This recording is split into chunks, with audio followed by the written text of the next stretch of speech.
తెలంగాణలో ప్రకంపనలు రేపిన phone tapping కేసులో సంచలన విషయాలు వెలుగులోకి వస్తున్నాయి. ఏపీ సీఎం చంద్రబాబు, మంత్రి నారా లోకేష్ల ఫోన్లను కూడా ట్యాపింగ్ చేసినట్టు సమాచారం. ఏపీ మాజీ సీఎం వైఎస్ జగన్ కు మేలు చేకూర్చే ఉద్దేశంతోనే చంద్రబాబు, లోకేష్ ఫోన్లు ట్యాప్ చేసినట్టు సమాచారం. ఈ కేసులో ప్రధాన నిందితుడు స్పెషల్ ఇంటెలిజెన్స్ బ్రాంచ్ ఎస్ఐబి మాజీ ఓఎస్డీ ప్రభాకర్ రావును సిట్ అధికారులు విచారించగా టీడీపీ ముఖ్య నేతల ఫోన్లను కూడా ట్యాపింగ్ చేసినట్టు ఒప్పుకున్నట్టు తెలుస్తోంది. విదేశాల నుంచి కొనుగోలు చేసిన ప్రత్యేక పరికరం ద్వారా ఫోన్లను ట్యాపింగ్ చేసినట్టు తెలుస్తోంది. బీఆర్ఎస్ హయాంలో జరిగిన ఈ తెలంగాణ ఫోన్ ట్యాపింగ్ కు సంబంధించిన కేసులో తాజాగా మరిన్ని సంచలన విషయాలు వెలుగులోకి వస్తున్నాయి. తెలుగు రాష్ట్రాల్లో మొత్తం 1000 మంది నేతల ఫోన్లు ట్యాప్ చేసినట్టు విచారణలో గుర్తించారు. తెలంగాణలో 650 మంది తెలంగాణ కాంగ్రెస్ కీలక నేతల ఫోన్లను ట్యాప్ చేసినట్టు కనుగొన్నారు. తెలంగాణ, ఆంధ్రప్రదేశ్ కు చెందిన నేతలపై ప్రధానంగా ఫోకస్ చేసి ఈ ఫోన్ ట్యాపింగ్ వ్యవహారానికి పాల్పడినట్టు తెలుస్తోంది. ఆ క్రమంలోనే పీసీసీ చీఫ్ వైఎస్ షర్మిల ఫోన్లను సైతం ట్యాప్ చేసినట్టు సిట్ విచారణలో వెలుగులోకి వచ్చింది. ఆమె ఎవరెవరితో మాట్లాడుతున్నారు, అందుకు సంబంధించిన ప్రతి అంశం అప్పటి ఏపీ సీఎం, ఆమె సోదరుడు వైఎస్ జగన్ కు చేరవేసినట్టు సమాచారం. మరోవైపు ఫోన్ ట్యాపింగ్ వ్యవహారాల్లో బాధితుల నుంచి సిట్ అధికారులు స్టేట్మెంట్ రికార్డు చేస్తున్నారు. అందులో భాగంగా TPCC chief Mahesh Kumar Goud phone tapping వ్యవహారంలో సిట్ విచారణ అధికారుల ముందు హాజరయ్యారు. ఈ ట్యాపింగ్ వల్ల తాము ఎలాంటి ఇబ్బందులు ఎదుర్కొన్నామో సిట్ అధికారులకు ఆయన వివరించారు. ఇదిలా ఉంటే ముచ్చటగా 3వ అధికారాన్ని అందుకోవాలని బీఆర్ఎస్ ప్రభుత్వం ప్రయత్నించింది. ఆ క్రమంలోనే రాష్ట్రంలోని అప్పటి విపక్ష నేతలతో పాటు స్వపక్షంలోనే వ్యతిరేకంగా వ్యవహరిస్తున్న నేతలు, అలాగే పక్క రాష్ట్రంలో పలువురు నేతలపైన దృష్టి సారించింది బీఆర్ఎస్ ప్రభుత్వం. అందులో భాగంగా వారి ఫోన్లను ట్యాప్ చేసిందని ఆరోపణలున్నాయి. అయితే 2018 ఏడాది చివరిలో జరిగిన ఎన్నికల్లో తెలంగాణ ఓటర్ కాంగ్రెస్ పార్టీకి పట్టం కట్టాడు. దీంతో రేవంత్ రెడ్డి సారథ్యంలో కాంగ్రెస్ ప్రభుత్వం కొలువుదీరింది. బీఆర్ఎస్ ప్రతిపక్షానికి పరిమితమైంది. అయితే ఫోన్ ట్యాపింగ్ వ్యవహారం అనూహ్యంగా తెర మీదకొచ్చింది.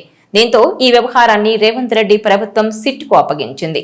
మరోవైపు ఈ వ్యవహారం వెలుగులోకి రాగానే ఈ ఫోన్ ట్యాపింగ్ లో కీలకంగా వ్యవహరించిన మాజీ ఐపీఎస్ అధికారి ప్రభాకర్ రావు యుఎస్ వెళ్లిపోయారు. దీంతో ఆ అంశంలో ప్రమేయం ఉందన్న ఆరోపణలతో మిగిలిన వారిని సిట్ అధికారులు అరెస్టు చేసి విచారించారు.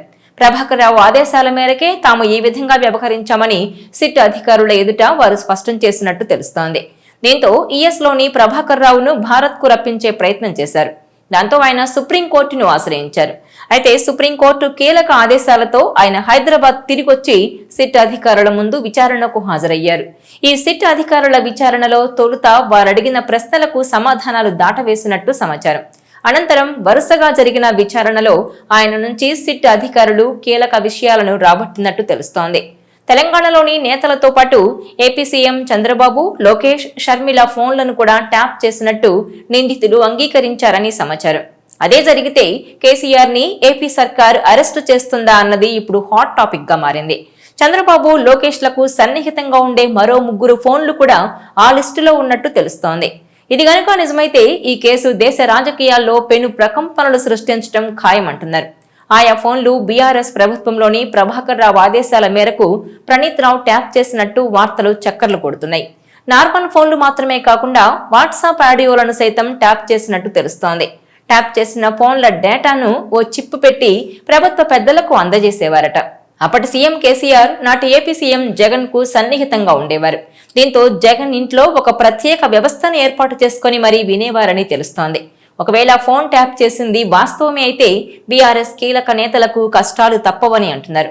అయితే ఇవన్నీ అప్పటి సీఎం కేసీఆర్ చెప్పినట్టుగా తాము చేశామన్నది నిందితుల మాటగా తెలుస్తోంది. నార్మల్ గా ఫోన్లు ట్యాపింగ్ చేయడం నేరం. అందులోనూ ఒక రాష్ట్ర ప్రతిపక్ష నేత ఫోన్ ని మరో రాష్ట్ర అధికార పార్టీ ట్యాపింగ్ చేయడం ఇంకా నేరం అంటున్నారు. దీనిపై క్లారిటీ వస్తే ట్యాపింగ్ కేసును సిబిఐ హ్యాండిల్ చేసే అవకాశం ఉన్నట్టు చెబుతున్నారు. ఈ వ్యవహారంపై ఏపీ ప్రభుత్వం కేసు నమోదు చేసే అవకాశాలు కూడా ఉన్నట్టు తెలుస్తోంది. ఈ క్రమంలోనే అప్పటి తెలంగాణ ప్రభుత్వం పెద్దలను విచారణకు పిలిచే అవకాశం ఉందని అంటున్నారు. అదే గనుక జరిగితే దేశవ్యాప్తంగా పెను ప్రకంపనలు సృష్టించబోతోంది ఈ తెలంగాణ ఫోన్ ట్యాపింగ్ కేసు.